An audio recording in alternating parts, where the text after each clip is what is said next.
Hello friends, welcome to today's daily devotion. We're continuing to understand John Wesley's rules for money, in particular rule number 3, give all that you can.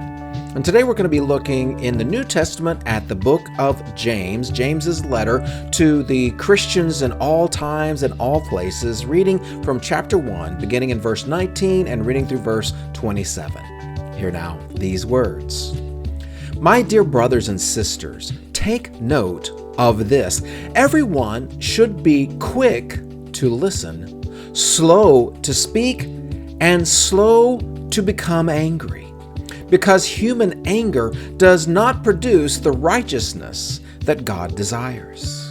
Therefore, get rid of all moral filth and the evil that is so prevalent, and humbly accept the word planted in you, which can save you.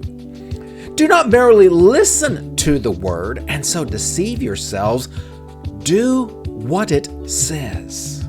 Anyone who listens to the word but does not do what it says is like someone who looks at his face in a mirror and after looking at himself goes away and immediately forgets what he looks like. But whoever looks intently into the perfect law that gives freedom and continues to do it, not forgetting what they have heard, but doing it, they will be blessed in what they do.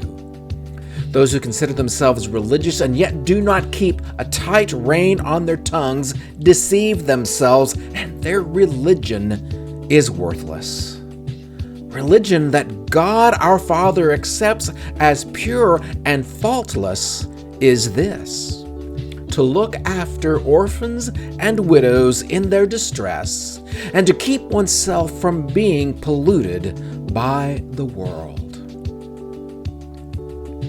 Now, you might be listening to these words from James and wonder, what in the world does this have to do with John Wesley's rule for money, and in particular rule number 3, to give all that you can?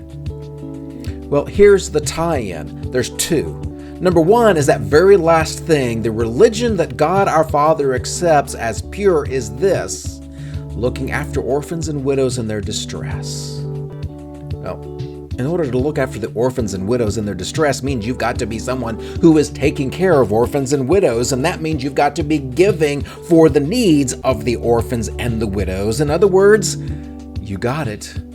Be generous, giving all that you can to take care of them. The second tie-in is everything that James is talking about in terms of letting the Word of God be formed in you, and let it be the activator and the motivator of all that you do. That's what he's talking about. Don't look in the mirror and glance at yourself and then walk away and forget, well, are my eyes brown or are they green? Well, friends, I know very well my eyes are a dark chocolate brown. And I can say that because I know what my eyes look like even when I'm not looking in the mirror. But I have looked in the mirror, so I know what my eyes look like. Well, your pocketbook, your bank account, your various ways in which you keep and track money are the mirror of your soul. And what do they reflect? Do they reflect the character of Jesus Christ being formed in you, or do they reflect the pollution of the world being spewed out of you? My friends, our generosity is a reflection of God.